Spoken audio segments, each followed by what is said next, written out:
बिस्मिल्लाहिर्रहमानिर्रहीम। अस्सलाम वालेकुम। आज का हमारा लेक्चर नंबर 27 है, preparation for the PPSC lecture maths. आज के लेक्चर में लास्ट में हमने रिंग्स एंड आइडियल्स पढ़े और वो हमने ख़त्म कर लिए। अब हम रिवीजन करने लगे हैं वेक्टर स्पेस की। वेक्टर स्पेस की डेफिनेशन आपके सामने लिखी हुई है।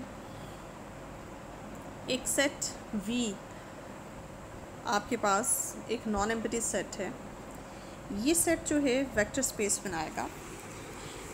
वेक्टर स्पेस की डेफिनेशन में आप देखेंगे कि फील्ड भी इन्वॉल्व हो रहा है, इसीलिए हमने वेक्टर स्पेस पढ़ने से पहले रिंग्स, फील्ड और आइडियल्स पढ़ लिए थे, ताकि उनके जो भी कॉन्सेप्ट्स यहाँ इस्तेमाल हो, हमें फील्ड का कॉन्सेप्ट जो है वो पहले से हो कि फ़ील्ड क्या होता है। ये सेट जो आपका non empty set V vector space बनेगा, इसको अपने साथ एक फ़ील्ड की ज़रूरत होती है। एक एफ फील्ड है और फील्ड हम पहले से जानते हैं under the two binary operations होती है, उसके साथ दो बाइनरी ऑपरेशन एसोसिएटेड होते हैं। ये एक फील्ड है और ये एक आपके पास सेट है वी। इस सेट को वेक्टर स्पेस बनने के लिए ओवरऑल आप कह सकते हैं कि 10 कंडीशंस सेटिस्फाई करना होती हैं। उन 10 कंडीशंस में से 5 conditions abelian group under addition की हैं और बाकी 5 कंडीशंस में से 4 कंडीशंस ये लिखी हुई हैं एंड 5th कंडीशन जो है ये लिखी हुई है। तो 5 conditions abelian group under addition की और 5 कंडीशंस ये मिला के तो टोटल 10 कंडीशंस आपके पास बनती हैं इस सेट वी को सेटिस्फाई करना। ये जो 5 कंडीशंस आपके पास यहाँ लिखी हुई हैं, ये 5 कंडीशंस जो हैं ये कंडीशंस ऑफ स्केलर मल्टीप्लिकेशन कहलाते हैं, लॉज ऑफ स्केलर मल्टीप्लिकेशन। इसमें होता ये है कि हम जिस सेट को वेक्टर स्पेस प्रूफ करते हैं, फ़र्स्ट ऑफ ऑल तो उस सेट को abelian group under addition proof करते हैं कि वो अबेलियन ग्रुप अंडर एडिशन है। तो हर vector space it's mean to be this कि एक अबेलियन ग्रुप होती है अंडर एडिशन। उसके बाद जिस सेट ने वेक्टर स्पेस बनना है उसमें से जो भी एलिमेंट्स आप उठाएंगे एक्स और वाई की फॉर्म में, वो एलिमेंट्स यहाँ पे वेक्टर्स कहलाएंगे और जो एलिमेंट्स आप फील्ड में से उठाएंगे उनको हम स्केलर्स कहेंगे। एक ये चीज़ नोट कर लें। तो यहाँ पे फील्ड में से जो एलिमेंट्स उसने उठाए हैं उनको अल्फ़ा और बीटा से रिप्रेजेंट किया हुआ है और जो वेक्टर्स उठाए हैं वी में से जो एलिमेंट्स हैं वो वेक्टर्स की फॉर्म की एक्स और वाई से रिप्रेजेंट है। और ये जो कंडीशंस आपको 4 और 1 5वीं ये कंडीशन नज़र आ रही है, इन कंडीशंस में आप देख रहे हैं कि कुछ अल्फ़ाज और यानी कि कुछ स्केलर्स और वेक्टर्स का आपस में मल्टीप्लिकेशन के प्रोसेसेस हैं। फॉर एग्ज़ाम्पल जो पहली कंडीशन है, अगर हम इसके ऊपर गौर करें तो पहली कंडीशन में आपको नज़र आ रहा है ये डिस्ट्रीब्यूटिव लॉ, ये डिस्ट्रीब्यूटिव लॉ है ऑफ मल्टीप्लिकेशन ओवर एडिशन। लेकिन इसमें डिस्ट्रीब्यूशन जो हो रही है एलिमेंट्स की, वो तीनों एलिमेंट्स एक ही तरह के नहीं हैं। इसमें से 2 एलिमेंट्स स्केलर्स हैं और एक्स जो है आपके पास वेक्टर है। तो आपने इस केस में ब्रैकेट के अंदर 2 स्केलर्स को ऐड कर रहे हैं और बाहर एक वेक्टर को मल्टीप्लाई कर रहे हैं और डिस्ट्रीब्यूटिव लॉ आप लगा रहे हैं। इसके बाद ये आपके पास राइट डिस्ट्रीब्यूटिव लॉ था, इसी तरह से ये आपके पास लेफ़्ट डिस्ट्रीब्यूटिव लॉ है। इसमें फ़र्क ये है कि इसमें जो अंदर एलिमेंट्स ऐड हो रहे हैं वो दोनों वेक्टर्स हैं और बाहर जो एलिमेंट लिखा है वो स्केलर है। तो लेफ़्ट डिस्ट्रीब्यूटिव लॉ में आपने लेफ़्ट साइड पे एक स्केलर रखा और राइट डिस्ट्रीब्यूटिव लॉ में आपने बाहर एक वेक्टर रखा और अंदर स्केलर्स थे। और ये भी आपने वैसे ही मल्टीप्लाई किया और राइट हैंड साइड खुली। उसके बाद ये देखें, ये आपको एसोसिएटिव लॉ अंडर मल्टीप्लिकेशन लग रहा है, लेकिन इसमें फ़र्क ये है कि 2 स्केलर्स हैं और एक आपको वेक्टर नज़र आ रहा है। तो एसोसिएटिव लॉ यानी कि आप इसमें देख रहे हैं कि वेक्टर्स और स्केलर्स मिक्स होके भी ये qualities left distributive law, right distributive law and associative law under multiplication satisfy करते हैं। 3 कंडीशंस ये होगी। चौथी कंडीशन आपके पास ये है कि जब भी आप किसी वेक्टर को किसी स्केलर, अब 1 क्या है, 1 यहाँ पे आप स्केलर है क्योंकि 1 आपका फील्ड से हमने लिया है और फील्ड जो है हम जानते हैं कि वो group under multiplication, abelian group under multiplication भी होता है। तो 1 जो है वो फील्ड में लाजमी होता है। तो 1 यानी कि stands for the scalar element. 1 here stands for the scalar element. तो स्केलर एलिमेंट के तौर पे आप देख सकते हैं कि एक स्केलर एक वेक्टर से मल्टीप्लाई हो रहा है और मल्टीप्लाई होने के बाद आपके पास आंसर जो है वो वापस वही एक्स आ गया, यानी कि वही वेक्टर आ गया। तो ये क्वालिटी भी जो है इसमें होल्ड करनी चाहिए। और पांचवी जो स्केलर मल्टीप्लिकेशन की कंडीशन है, ये बहुत इंपॉर्टेंट है कि अगर आप एक स्केलर रैंडमली कोई भी स्केलर उठाएं और रैंडमली कोई भी वेक्टर उठाएं और उस स्केलर को उस वेक्टर से मल्टीप्लाई करें, तो आंसर जो भी आएगा that should belongs to the V. और ये कुलैयर लॉ लगता है, लेकिन कुलैयर लॉ जो है ये मिक्स्ड है, यानी कि स्केलर इसमें नॉर्मली ग्रुप के एलिमेंट्स होते हैं, लेकिन इसमें स्केलर और वेक्टर्स दोनों आपस में कुलैयर हो रहे हैं, और जो भी आंसर आता है वो आपके पास वेक्टर स्पेस में होना चाहिए। ये वाली जो प्रॉपर्टी है ये बहुत इंपॉर्टेंट है। इस प्रॉपर्टी के बेस पे आगे जाके हम काफ़ी वर्किंग करेंगे, इसको ख़ास तौर पे आप जहन में रखें। तो ये 10 कंडीशंस, इनमें से 5 कंडीशंस तो बहुत आसान है जो कि अबेलियन ग्रुप अंडर एडिशन की हैं, और बाकी 5 कंडीशंस, इन कंडीशंस को स्केलर मल्टीप्लिकेशन की कंडीशंस कहते हैं, क्योंकि इसमें स्केलर मल्टीप्लिकेशन नॉर्मली हो रही है आपके वेक्टर्स के साथ। तो ये 10 कंडीशंस का मजमूआ अगर हो जाए तो फिर आपका ये जो वी सेट है, नॉन एम्पटी सेट, ये वेक्टर स्पेस कहलाएगा। और आप ये देख रहे हैं कि अगर ये फील्ड मौजूद ना हो इस वक्त, तो आपकी ये 5 कंडीशंस में आपको स्केलर्स की भी ज़रूरत पड़ रही है। तो अगर ये फील्ड ना हो तो आप स्केलर्स कहाँ से लेंगे? तो फील्ड के बगैर आपका कोई भी सेट वेक्टर स्पेस नहीं बन सकता, क्योंकि ये स्केलर मल्टीप्लिकेशन की कंडीशंस सेटिस्फाई नहीं हो पाएंगी। दैट्स वाई जब भी वेक्टर स्पेस का जिक्र आए, वी इस तरह से वेक्टर स्पेस लिखा होता है और साथ में ब्रैकेट में लिखा होता है एफ, यानी कि V is a vector space associated with this field या ओवर दिस फील्ड। और ना भी मेंशन हो और सिंपल अगर आपको वी इस तरह से वेक्टर स्पेस लिखा हो तो हम अंडरस्टूड समझते हैं इसके साथ कोई ना कोई फील्ड ज़रूर एसोसिएट होगी। और अगर फील्ड का जिक्र ना किया जाए तो नॉर्मली रियल नंबर्स के सेट को उस वक्त हम फील्ड कंसिडर करते हैं। अगर स्पेशली कोई एफ़ फील्ड का जिक्र ना हो, ये वी ओवर एफ़ है या कौन सी फील्ड इसके साथ है, अगर मेंशन ना की हो तो फिर अंडरस्टूड समझा जाएगा कि वी के साथ इस वक्त जो फील्ड एसोसिएटेड है वो रियल नंबर्स का सेट है। और रिंग्स और फील्ड के टॉपिक में हम ये देख चुके हैं कि रियल नंबर्स का set, complex numbers and rational numbers का सेट जो है वो फील्ड बनाते हैं। इसके बाद ये थोड़ी सी थ्योरी भी पढ़ लेते हैं। Since we generally work with a fix field, we shall only be writing V as a vector space, और sometimes we write V over F, जैसे कि मैंने आपको बताया कि वेक्टर स्पेस को लिखते कैसे हैं। समटाइम्स आप सिंपली ऐसे भी लिख सकते हैं, और समटाइम्स V over F इस तरह से भी ब्रैकेट में लिखा जाएगा, और समटाइम्स V के सबस्क्रिप्ट के तौर पे भी F आपको नज़र आएगा। तो इसका सबका एक ही मतलब है कि आपकी vector space over the field F है। It would always be understood that it is a vector space over F unless stated otherwise. इसके बाद we define a scalar multiplication. अब scalar multiplication is a function basically जो हम बात करते हैं from F cross V to V, यानी कि स्केलर मल्टीप्लिकेशन की जो मैंने 5 कंडीशंस आपको बताई हैं, उन कंडीशंस में आप देख रहे हैं कि आप कुछ एलिमेंट्स F से उठाते हैं और कुछ एलिमेंट V से उठाते हैं। तो इसमें आप यानी कि F क्रॉस V एक ऐसा सेट है जिसके अंदर इन दोनों के फील्ड और वेक्टर स्पेस दोनों के एलिमेंट्स का आपको जो है प्रोडक्ट सेट है वो नज़र आएंगे, और इनका जो भी ऑपरेशन आपस में होता है आप देखते हैं आंसर में जो भी कुछ आता है वो V में जाता है। क्योंकि फर्स्ट कंडीशन जो आपकी थी वो यही थी कि आपने एक स्केलर लिया और एक वेक्टर लिया, तो उनका कोलाइयर करवाया, और जो भी आंसर आपके पास आता है वो वेक्टर स्पेस में होता है। ठीक है, तो उसके अकॉर्डिंग जो स्केलर मल्टीप्लिकेशन की कंडीशन बनती है वो F क्रॉस V लगा लें, से जो भी आंसर आता है वो आपका वेक्टर स्पेस V की तरफ ही जाता है। One can also define it from V cross F, आप चाहे F क्रॉस V कर लें या V क्रॉस F कर लें, एक ही बात है। And have the similar definition, इसका सेम ही मतलब है। The first one is called the left vector space, ये जो है इसको लेफ़्ट वेक्टर स्पेस कहेंगे, और सेकंड वन को हम राइट वेक्टर स्पेस कहेंगे, जिसमें आपका फील्ड राइट पे है वो राइट वेक्टर स्पेस है, जिसमें फील्ड लेफ़्ट पे है वो लेफ़्ट वेक्टर स्पेस है। It is easy to show that if V is left vector space over F, then it is also right vector space over F and conversely. यानी कि यहाँ पे उसका कहने का मतलब ये है कि आपका जो स्केलर मल्टीप्लिकेशन का फंक्शन है वो F क्रॉस V से V पे भी जा सकता है।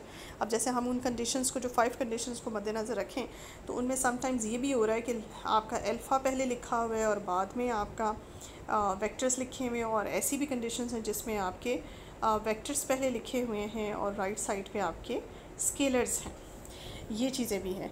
तो आप यानी कि एफ़ क्रॉस वी से कोई एलिमेंट उठाएं या वी क्रॉस एफ से एलिमेंट उठाएं, आंसर आपका वी में ही जाता है। तो scalar multiplication is basically a function जो अगर फर्दर डिफाइन किया जाए तो ये लेफ़्ट वेक्टर स्पेस और ये राइट वेक्टर स्पेस है, इन दोनों का मिलाप जो है वो वेक्टर स्पेस कहलाता है। The first one is called the left and it is easy to show that if we is a left vector space then it is also a right vector space and conversely. In view of this result it becomes redundant to talk about left or right vector space. We shall thus talk only vector space over F। तो आपने सिर्फ यहाँ पे कभी आपने ये नहीं सुना होगा लेफ़्ट वेक्टर स्पेस, यहाँ डिटेल में आपने पढ़ लिया कि लेफ़्ट वेक्टर स्पेस कब होती है और राइट वेक्टर स्पेस कब होती है। तो ओवरऑल हम सिर्फ वेक्टर स्पेस की बात करते हैं। वेक्टर स्पेस जो है जो लेफ़्ट होती है वो राइट भी होती है और जो राइट होती है वो लेफ़्ट भी होती है, इसलिए अलग से मेंशन करने की इसको ज़रूरत नहीं है। तो आप ओवरऑल एक वेक्टर स्पेस को वेक्टर स्पेस ही कहेंगे। अब ये कुछ छोटे छोटे से थ्योरम्स हैं, ये आपको मैथमेटिकल मेथड की बुक में भी मिल जाते हैं, SM यूसुफ़ी वहाँ पे भी हैं और यहाँ पे भी हम इसका जिक्र करेंगे। ये बहुत छोटे छोटे से थ्योरम्स हैं बिकॉज क्योंकि वेक्टर स्पेस के अंदर आपने वेक्टर्स के साथ भी और स्केलर्स के साथ भी डील करना है एट अ टाइम। तो आप वेक्टर्स और स्केलर्स उठाते हैं और उन्हें आपस में मल्टीप्लाई कराते हैं, और एक वेक्टर होता है और एक स्केलर होता है, उनको ऐड भी करा सकते हैं। तो ये सारे रूल्स जो हैं ये आपको हेल्प आउट करते हैं ऑपरेट करने में। कुछ तो आपने उन 5 कंडीशंस के अंदर देख लिया, कुछ लॉज, और बाकी जो है वो यहाँ पे आप देख रहे हैं। यहाँ पे जो पहली कंडीशन है इस थ्योरम में, पहला थ्योरम है, वो आपको बताता है कि ज़ीरो, अब यहाँ पे उसने मेंशन नहीं किया हुआ लेकिन ये ज़ीरो जो है ये x से मल्टीप्लाई हो तो आंसर में ज़ीरो आता है। अब ये ज़ीरो क्या है, देखिए दो तरह के ज़ीरोज़ हैं। v आपका एक अबेलियन ग्रुप है अंडर एडिशन, तो डेफिनेटली ये ज़ीरो को कंटेन करता है। और f को भी हम जानते हैं कि f एक फील्ड है और फील्ड भी अंडर एडिशन एक वेक्टर स्पेस अंडर एडिशन एक अबेलियन ग्रुप होता है। तो फील्ड में से अगर आप कोई ज़ीरो उठाते हैं तो वो स्केलर ज़ीरो होगा, और अगर आप वेक्टर स्पेस में से कोई ज़ीरो उठाते हैं तो वो आपका वेक्टर ज़ीरो होगा। तो वेक्टर ज़ीरो को नॉर्मली बहुत सी बुक्स में बोल्ड करके लिखा जाता है, जिससे आपको पता चल जाता है ये ज़ीरो वेक्टर है, ये स्केलर ज़ीरो नहीं है। और अगर स्केलर ज़ीरो है तो उसको इस तरह से हल्का सा लिखा जाता है, यानी कि बोल्ड नहीं किया जाता और बारीक सा लिखा जाता है। तो याद रखिएगा, अक्सर ये भी लिखा होगा कि ज़ीरो फील्ड में से है तो ज़ीरो के नीचे छोटा सा फील्ड डाल दिया, और अगर वेक्टर स्पेस में से है तो छोटा सा वेक्टर स्पेस डाल दिया। अदरवाइज़ बोल्डनेस का तरीका इस्तेमाल किया जाता है। लेकिन यहाँ आप देखें इस वक्त ज़ीरो फर्स्ट थ्योरम में कहाँ से है, ये ज़ीरो जो है ये आपको साफ नज़र आ रहा है कि ज़ीरो आपका फील्ड में से है, इसीलिए उसको बोल्ड नहीं किया गया। और x जो है एलिमेंट ये आपका वेक्टर स्पेस में से है, क्योंकि उसका ट्रेंड है कि वेक्टर्स को वो x, y, z से रिप्रेजेंट कर रहा है और स्केलर्स को अल्फ़ा बीटा से। तो यहाँ पे बताने का मकसद ये है कि जैसे कि हम जानते हैं ज़ीरो किसी से भी मल्टीप्लाई होके आंसर में ज़ीरो देता है, लेकिन एक कॉन्फ्लिक्शन सी दिमाग में आती है कि अगर ज़ीरो स्केलर हो और वेक्टर हमारे पास x हो तो क्या स्केलर ज़ीरो स्केलर किसी वेक्टर के साथ मल्टीप्लाई होके भी वैसे ही रिज़ल्ट देता। तो ये ओके, तो ये आपके सामने एक रिज़ल्ट लिखा हुआ है। आपका ज़ीरो स्केलर जो है ये किसी वेक्टर के साथ मल्टीप्लाई होके भी ज़ीरो ही आंसर देगा आपको। इसके बाद आप देख सकते हैं कि जी नेक्स्ट है हमारे पास, यानी कि आप ज़ीरो स्केलर को किसी वेक्टर से मल्टीप्लाई करें तो भी आंसर आपके पास ज़ीरो ही आएगा। और ये चीज़ देख लें कि ये ज़ीरो आंसर में आपके पास क्या है, ये स्केलर है या वेक्टर है, तो ये आपके पास ज़ीरो स्केलर है। अच्छा जी, इसमें आप ये देख लें कि ज़ीरो वेक्टर जो है, ज़ीरो स्केलर जो है जब एक वेक्टर से मल्टीप्लाई होगा तो राइट साइड पे एक ज़ीरो स्केलर नहीं है, इसने बोल्ड नहीं किया हुआ, ये ज़ीरो वेक्टर है। तो आप याद रखिए, यानी कि वेक्टर के साथ ज़ीरो स्केलर भी मल्टीप्लाई हो तो आंसर में ज़ीरो तो आ जाएगा, लेकिन ज़ीरो कौन सा आएगा, वेक्टर का या स्केलर का। तो याद रखिएगा अगर एक वेक्टर इन्वॉल्व है तो फिर आपके पास आंसर में ज़ीरो वेक्टर ही आएगा, यानी कि वेक्टर अगर आपके पास नॉन ज़ीरो वेक्टर है तो फिर आंसर आपके पास वेक्टर ही आएगा। इसके बाद सेकेंड वाला पार्ट देखिए जिसमें अल्फ़ा आपके पास एक स्केलर है और ज़ीरो उसने बोल्ड नहीं किया हुआ, लेकिन यहाँ याद रखें कि स्केलर है और उसके साथ ज़ाहिर है ज़ीरो वेक्टर है। जब स्केलर के साथ ज़ीरो वेक्टर मल्टीप्लाई होगा तो भी आंसर में, इसके छोटे छोटे से प्रूफ्स हैं जो कि आपको यहाँ पे मिल जाएंगे। जब स्केलर के साथ भी ज़ीरो वेक्टर मल्टीप्लाई होगा तो आंसर में तो भी ज़ीरो वेक्टर ही आएगा। याद रखिएगा, स्केलर ज़ीरो चाहे ज़ीरो स्केलर हो चाहे ज़ीरो आपके पास वेक्टर हो, जब वो मल्टीप्लाई होता है तो आंसर में हमेशा आपके पास ज़ीरो वेक्टर ही आता है। ठीक है जी, ये बात याद रखिएगा। इसका याद रखने का तरीका ये है। इसके बाद थर्ड पार्ट देखें, इसमें आपके पास नेगेटिव स्केलर जब किसी वेक्टर से मल्टीप्लाई होता है तो इसका मतलब है या वो स्केलर किसी नेगेटिव वेक्टर से मल्टीप्लाई हो जाए, तो आप दोनों केसेस में वो नेगेटिव बाहर निकल आता है। इन तीनों बातों का एक ही मतलब है। एंड ये वाली कंडीशन जो है ये आपको बताती है कि अल्फ़ा माइनस बीटा कोई से दो स्केलर्स का आप सब्ट्रैक्शन करें और उसमें अपने किसी वेक्टर को राइट साइड से मल्टीप्लाई कर दें, तो भी आपके पास ये कंडीशन हम पहले भी कर चुके हैं। जो स्केलर मल्टीप्लिकेशन की स्टार्ट में कंडीशन हमने पढ़ी हैं उनमें से एक कंडीशन ये भी है, लेकिन वो अल्फ़ा प्लस बीटा के साथ है। अल्फ़ा प्लस बीटा अगर आपके पास हो, राइट साइड पे कोई स्केल वेक्टर हो, तो वो हमने अल्फ़ा प्लस बीटा के साथ पढ़ी। अब यहाँ पे आप इसको एक्सटेंड करके अल्फ़ा माइनस बीटा के साथ भी प्रूव कर रहे हैं। तो इसका मतलब ये कंडीशन अल्फ़ा प्लस बीटा के साथ भी है, distributive law right distributive law, और अल्फ़ा माइनस बीटा के साथ भी है। ये कुछ लॉज हैं जो आप याद कर लें। उसके बाद नेक्स्ट एग्जांपल है आपके पास, एग्जांपल नंबर 1। अब यहाँ पे वो आपको बताता है कौन कौन से सेट्स जो हैं वो आपके फील्ड वेक्टर स्पेस बन सकते हैं। ये फील्ड लेट, अगर आप ये सपोज़ करें कि f कोई भी एक फील्ड है under the operation of addition and multiplication, then f एक वेक्टर स्पेस भी बन सकती है। एक फील्ड जो है वो एक वेक्टर स्पेस भी बन सकती है। अब सवाल ये पैदा होता है कि अगर फील्ड वेक्टर स्पेस बन सकती है तो उस वक्त फील्ड का कैरेक्टर कौन सेटिस्फाई करेगा? तो उस वक्त फील्ड का कैरेक्टर भी फील्ड खुद सेटिस्फाई करेगी और वेक्टर स्पेस की जगह भी फील्ड ही होगी। तो ये अगर आप चेक करना चाहें तो आप बहुत आराम से चेक कर सकते हैं। देखिए इस केस में वेक्टर स्पेस की जगह भी फील्ड खुद ही है और फील्ड की जगह भी फील्ड खुद ही है। देखिए वेक्टर स्पेस जो है, कोई भी सेट वेक्टर स्पेस बनता है अगर वो अबेलियन ग्रुप अंडर एडिशन हो। तो आपको पता है कि आपकी फील्ड जो है वो अबेलियन ग्रुप अंडर एडिशन होता है, ये तो अंडरस्टूड बात है। एंड सेकेंडली वो जो 5 स्केलर मल्टीप्लिकेशन की कंडीशंस हैं वो क्या फील्ड सेटिस्फाई करेगा? यानी कि आपने कुछ स्केलर्स उठाने होते हैं अल्फ़ा बीटा की फॉर्म में, फील्ड से उठाने होते हैं, और कुछ एक्स वाई की फॉर्म में आपने वेक्टर्स उठाने होते हैं वेक्टर स्पेस से।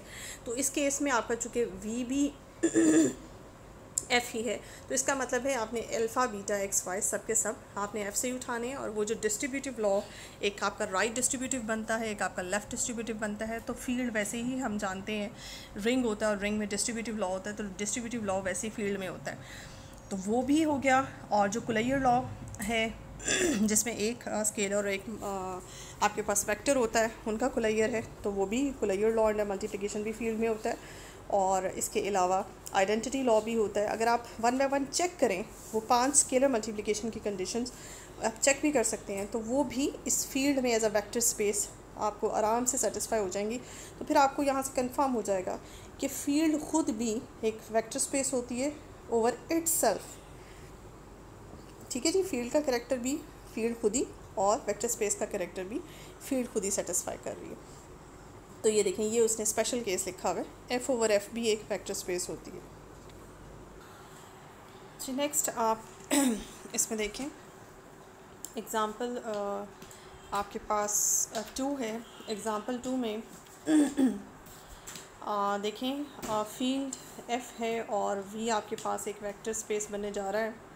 लेकिन इसके सेट के अंदर गौर करें कि 2 डायमेंशनल एलिमेंट्स हैं और वो 2 डायमेंशनल एलिमेंट्स की दोनों एंट्रीज़ जो हैं एब्सिस और ऑर्डिनेट दोनों के दोनों फील्ड से ही हैं। यानी कि ये भी आप समझें कि आपका इस वक्त जो वी हम कंसिडर कर रहे हैं वो एफ़ स्क्वायर है, यानी कि F square over F, field आपकी एफ़ है और जो वेक्टर स्पेस है आपकी वो 2 डायमेंशनल वेक्टर्स स्केलर्स हैं जो कि जाके आपके वेक्टर्स बनते हैं। तो इस तरह की फील्ड, इस तरह की वेक्टर स्पेस भी पॉसिबल है। ये देखें इस तरह की वेक्टर स्पेस भी पॉसिबल है। इसके बाद F3 ओवर F भी हो सकता है, अप टू सोन FN ओवर F भी हो सकता है। ठीक है, तो इस तरह ये आपके पास सारी पॉसिबिलिटीज़ आ गई। जो भी आपके पास फील्ड है, जैसे रियल नंबर्स का सेट फील्ड होता है, जैसे कॉम्प्लेक्स नंबर्स का सेट फील्ड है, जैसे रैशनल नंबर्स का सेट आपके पास फील्ड होता है, तो इस तरह की सारी जितनी भी फील्ड्स हैं ये रिज़ल्ट जो है उन तमाम फील्ड्स के ऊपर एप्लीकेबल है।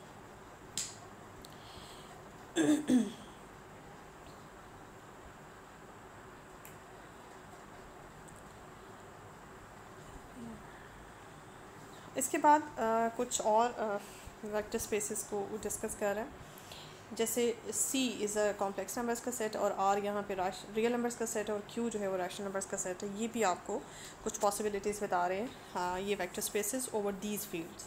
पहला केस देखिए, पहले केस में C जो है ओवर R, यानी कि इस केस में वेक्टर स्पेस आपके पास कॉम्प्लेक्स नंबर्स का सेट है और फील्ड जो है वो आपके पास रियल नंबर्स का सेट है। तो ये भी एक पॉसिबिलिटी उसने आपको बताई है। अगर आप इसको जाके चेक करना चाहें तो आप कंडीशन सारी की सारी चेक कर सकते हैं। पांच कंडीशंस तो अबेलियन ग्रुप की चेक करने की ज़रूरत नहीं, क्योंकि हम जानते हैं कि कॉम्प्लेक्स नंबर्स का सेट जो है अबेलियन ग्रुप अंडर एडिशन होता है। बाकी जो स्केलर मल्टीप्लिकेशन की कंडीशन है, अगर आप चाहें तो आप उसे जाके चेक कर सकते हैं। दूसरा है कॉम्प्लेक्स नंबर्स का set over the same set complex numbers, यानी कि फील्ड का कैरेक्टर भी कॉम्प्लेक्स नंबर और वेक्टर स्पेस का कैरेक्टर भी कॉम्प्लेक्स नंबर्स ही सेटिस्फाई कर रहे हैं। तो ये भी अगर आप जाके चेक करना चाहें कंडीशंस स्केलर मल्टीप्लिकेशंस की, तो आप चेक कर सकते हैं। इसके बाद आप तीसरा देख रहे हैं रियल नंबर्स का set as a vector space है और रैशनल नंबर्स का सेट जो है वो एज अ फील्ड का कैरेक्टर सेटिस्फाई कर रहा है। तो ये एक तीसरी पॉसिबिलिटी बन गई। इसके अलावा हमारे जहन में और भी चीज़ आती है कि ये क्या ऐसा हो सकता है कि रैशनल नंबर्स का सेट हो और फील्ड आपकी रियल नंबर्स का सेट हो। क्या ये पॉसिबिलिटी है? ये पॉसिबिलिटी उसने नहीं लिखी, इसको चेक कर लेते हैं। देखिए, अब हमारे जहन में इसके बिल्कुल ऑपोजिट्स भी आ रहा है कि रैशनल नंबर्स का सेट वेक्टर स्पेस की जगह पे हो और रियल नंबर्स का सेट फील्ड की जगह पे हो, क्योंकि हम जानते हैं कि रियल नंबर्स फील्ड है और रैशनल नंबर्स जो है उसको अगर हम अबेलियन ग्रुप चेक करें तो वो अबेलियन ग्रुप अंडर एडिशन भी होता। तो क्या ये पॉसिबल है? अगर आपको कभी भी इस तरह से कोई क्वेश्चन आ जाए कि आप चेक करें कि ये पॉसिबल है इस तरह की वेक्टर स्पेस इस फील्ड के साथ और इस ये set as a vector space role character satisfy करे और R जो है वो एज अ फील्ड का कैरेक्टर सेटिस्फाई करे, तो क्या ये पॉसिबिलिटी है? तो इसके लिए आपको चेक करना होगा। ज़ाहिर है 5 कंडीशंस तो ओके हैं क्यू में, रैशनल नंबर्स में। बाकी स्केलर मल्टीप्लिकेशन की कंडीशंस को चेक करना है, उनमें से कोई फेल तो नहीं होती। अगर कोई एक कंडीशन भी फेल हो जाए तो फिर ये आपका वेक्टर स्पेस नहीं बनेगा। तो सबसे अच्छी कंडीशन है और जो हर एक के ऊपर एप्लीकेबल है और फौरी तौर पे आपको आंसर देगी, वो कंडीशन मैं आपको बताती हूँ। हमने इस वक्त चेक करना है क्यू को ओवर R। वही कंडीशन जो मैंने आपको पढ़ाते हुए अभी डेफिनेशन पढ़ाते हुए मैंने उसको एम्फसाइज़ किया था कि वो बहुत इंपॉर्टेंट है। उसमें ये था कि एक आपने स्केलर उठाना है फील्ड में से, यानी कि फील्ड इस वक्त आपकी रियल नंबर्स का सेट है, और एक आपने वेक्टर उठाना है अपनी वेक्टर स्पेस में से जो कि इस वक्त आप कंसिडर कर रहे हैं रैशनल नंबर्स को। तो आप इनका कोलाइयर लें, यानी कि अल्फ़ा को v से मल्टीप्लाई करें, तो आंसर जो भी आए वो आपके q में होना चाहिए। अगर मैं एक √2 अल्फ़ा को लेट कर लूँ कि मैं जो स्केलर लेट कर रही हूँ रियल नंबर्स के सेट में से वो √2 लेट कर रही हूँ और v जो वेक्टर स्पेस यानी कि रैशनल नंबर में से कोई v जो मैं सेलेक्ट कर रही हूँ, फॉर एग्ज़ाम्पल वो मैं सेलेक्ट कर लूँ 1, एक रैशनल नंबर सेलेक्ट कर रही हूँ एज अ वेक्टर। तो जब मैं 1 को अल्फ़ा को v से यानी कि 1 को √2 से मल्टीप्लाई करूँगी तो आंसर में मेरे पास √2 ही आएगा। और √2 किसी सूरत भी आपके पास रैशनल नंबर नहीं है। ये देखें, ये बहुत अच्छी कंडीशन है, ये फर्स्ट ही कंडीशन है आपकी स्केलर मल्टीप्लिकेशन की, और इसको आप ज़हन नशीं कर लें। आपने जब भी चेक करना है कि क्या ये पॉसिबिलिटी हो सकती है कि रैशनल नंबर्स का सेट हो एज अ वेक्टर स्पेस और रियल नंबर्स फील्ड बन जाए, मतलब आपको ये मैं चेक करने का तरीका बता रही हूँ कि आप चेक कर सकते हैं। तो देखें, ये पॉसिबिलिटी नहीं है। आप यहाँ पे हमने चेक कर लिया कि ये इस तरह की पॉसिबिलिटी नहीं हो सकती। हाँ, अलबत्ता रियल नंबर्स का set over the field of rational numbers हो सकता है, जो कि उसने नीचे बयान किया। अब एक ट्रेंड आप यहाँ देख रहे हैं, वो ट्रेंड ये है कि फील्ड तीनों केसेस में आप फील्ड देखें, जिस सेट ने वेक्टर स्पेस बनना है वो सेट या तो फील्ड के बराबर है या उसकी फील्ड का सेट उस v से लेस है।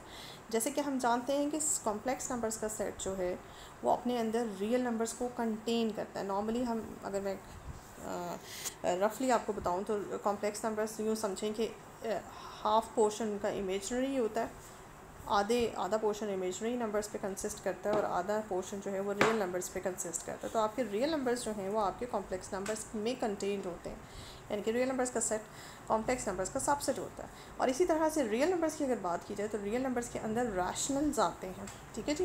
तो रैशनल नंबर्स का जो सेट है वो रियल नंबर्स का सबसेट होता है। तो आपने देखा जो जिन सेटों को उसने फील्ड बनाया है वो सेट्स वेक्टर, और जिन सेटों को वेक्टर्स की जगह कंसिडर कर रहा है वेक्टर स्पेस की जगह, वेक्टर स्पेस की जगह जो सेट्स आ रहे हैं वो ग्रेटर हैं, और जो फील्ड की जगह सेट्स आ रहे हैं वो स्मॉलर सेट हैं या उनके सबसेट्स हैं। तो जब मैंने ये केस कंसिडर किया कि क्यू ओवर आर कंसिडर किए, यानी कि मैंने फील्ड को बड़ा सेट और रैशनल नंबर्स को यानी कि वेक्टर स्पेस को छोटा सेट कंसिडर करके चली, तो वो मेरी कंडीशन जो है स्केलर मल्टीप्लिकेशन की फ़ेल हो गई। तो ये एक जो है वो ट्रिक है, आप इसको याद रखिएगा। इसी तरह से बिल्कुल आप इसमें आर ओवर सी चेक कर सकते हैं, यानी कि आपने अगेन बड़ा सेट को फील्ड, बड़े सेट को फील्ड कंसिडर कर लिया और छोटे सेट को वेक्टर स्पेस की जगह रखा, तो ये भी आपकी फ़ेल हो जाएगी। आप इसे उसी कंडीशन से चेक कर सकते हैं, उसी कंडीशन से आपकी फ़ेल हो जाएगा। इसके अलावा आप रैशनल नंबर्स का सेट हो और अगेन आपकी फील्ड आप बड़ा सेट यानी कि कॉम्प्लेक्स नंबर्स को रखें, तो ये भी आपका फ़ेल हो जाएगा। आप इसी तरह से चेक कर सकते हैं। इसके अलावा आप और भी बहुत से सेट्स हैं, और भी बहुत से कॉम्बिनेशंस बना सकते हैं। जब भी आपको चेक करने के लिए आपको तरीके इस तरह से आए, तो आप क्या ये पॉसिबल है कि ऐसी वेक्टर स्पेस बन सकती है इस फील्ड के ऊपर, तो आपको ये मैंने क्राइटेरिया बता दिया। इस तरीके से, इस ट्रिक से आप इसको चेक कर सकते हैं।